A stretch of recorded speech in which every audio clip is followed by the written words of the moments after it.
미니탭의 어떤 예측 분석 방법론을 활용하는 방법에 대해서 제약바이오 산업의 어떤 데이터를 가지고 좀 알아보도록 하겠습니다. 제 목소리 잘 들리시죠?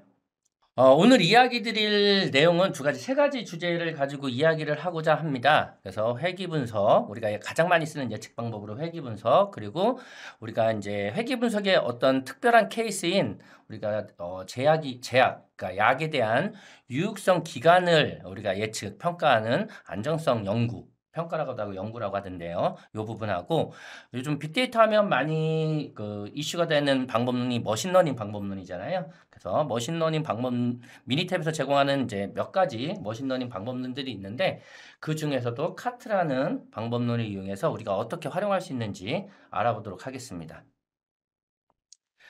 중간중간 여러분들이 궁금하신 사항들은 채팅창에 질문을 남겨주시면 제가 확인을 하고 답변을 드릴 수 있도록 하겠습니다. 크게 앞서 지난 시간에도 한번 이야기를 드렸는데 제약 바이오 분야의 어떤 그 분석 방법론들은 크게 세 가지 카테고리로 분류를 해볼 수가 있을 것 같아요. 이거는 어디 나오는 건 아니고 제가 이제 이쪽 분야를 공부하다 보니까 이렇게 구분하면 좋겠구나 해서 구분을 한 카테고리고요.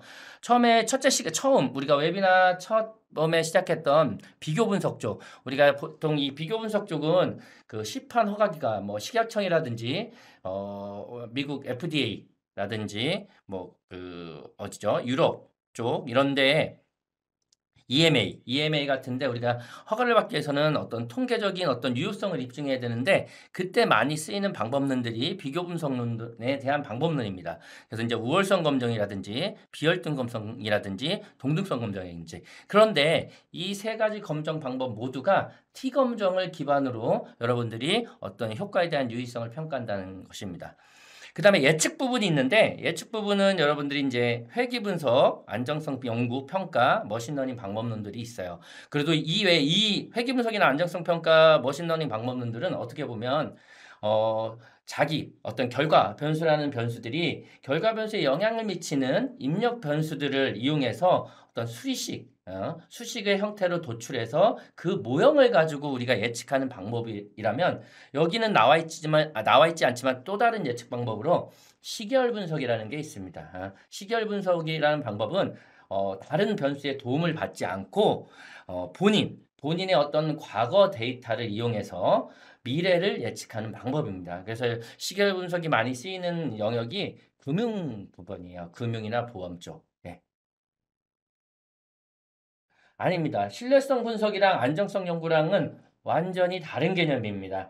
신뢰성 분석 같은 경우는 우리가 그 데이터가 갖는 특유의 분포를 추정을 해서 그 분포가 갖는 어떤 확률의 어떤 개념들을 가지고 어떤 수명을 예측하는, 그러니까 고장 수명을 예측하는 거라면 안정성 연구는 회귀 분석의 영역이에요. 그래서 개념이 서로 다른 개념입니다.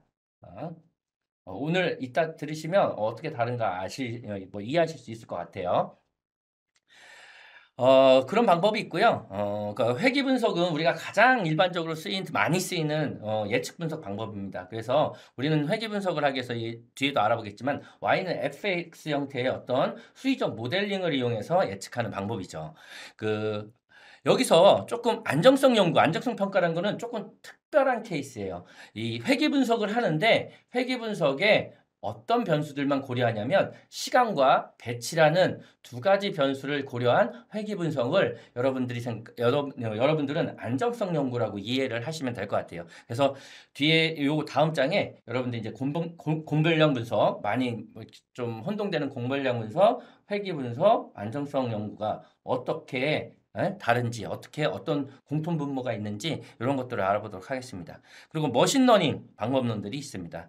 그리고 마지막으로 이제 관리 및 개선하는 영역에서 여러분들이 이제 그 실행 계획법이라는 방법론을 통해서 QBD의 어떤 영역에서 실행 계획법의 방법론을 통해서 여러분들이 디자인 스페이스라는 거를 도출해낼 수 있습니다. 그리고 FDA 밸리데이션이나 통계적 품질 관리는 어떻게 보면 되게 유사한 영역입니다. FDA 밸리데이션이라는 건 결국에는 제약 바이오 영역에서의 어떤 품질 관리 프로세스라고 이야기를 하면 통계적 품질 관리는 일반적인 제조업에서 사용되는 통계적인 어떤 프로세스라고 보시면 될 것 같아요.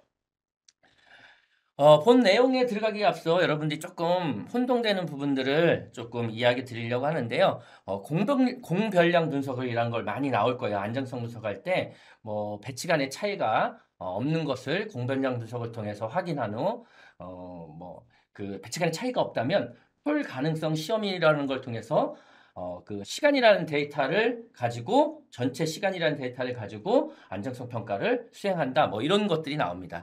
그렇게 보면 공별령 분석이라는 결국에는 우리가 통제할 수 있는 변수의 범주형 데이터 형태의 어떤 통제할 수 있는 변수와 우리가 통제할 수 없는 연속형 형태의 데이터를 이용한 분산 분석이라고 보시면 돼요. 그래서 예를 여기 들어서 보면 우리가 비료 A, B, C에 따라서 어떤 수확량의 차이를 본다고 하면 우리가 3개 이상의 어떤 집단을 비교할 때 쓰는 방법이 분산 분석 방법이잖아요. 그런데 여기에 우리가 통제할 수 없는 게 A, B, C라는 3개의 집단에 우리 그 수확량, 그러니까 벼가 있는데 이 벼의 길이가 다 동일하지 않다는 거죠. 다를 수가 있다는 거죠. 그런데 이 벼의 어떤 크기, 길이가 우리가 결과로 얻어지는 수확량에 영향을 미친다면 이것을 뭔가 분석에 반영해서 이거에 영향이 미치는지를 파악해야겠죠.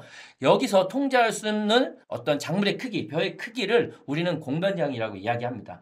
그런 개념에서 따져보면 우리가 안정성 연구라는 거는 배치라는 거는 우리가 배치를 통제할 수 있어요. 배치라는 건 1배치, 2배치, 3배치, 10개의 배치가 있으면 5개를 내가 선택한다든지 배치는 통제가 가능해요. 근데 시간이라는 변수는 우리가 통제하지 못하기 때문에 공별량으로 시간을 놓고 분석하는 방법이 공별량 분석입니다. 그래서 이걸 통해서 우리는 배치 간에 차이가 발생하는지 아닌지 이 공별량을 고려했을 때 시간에 따른 차이가 발생한다고 고려했을 때 우리가 배치에 따라 차이가 있는지 없는지를 보고 풀가능 시험을 할 수 있는지 없는지를 판단하게 되는 것인데 미니텍에서 제공하는 안정성 연구, 안정성 분석은 이런 개념들을 다 포함하고 있기 때문에 여러분들이 굳이 공별량 분석을 하고 차이가 나지 않으니까 풀가능 시험으로 전체를 놓고 회귀 분석을 돌리고 이럴 필요가 없다는 거예요.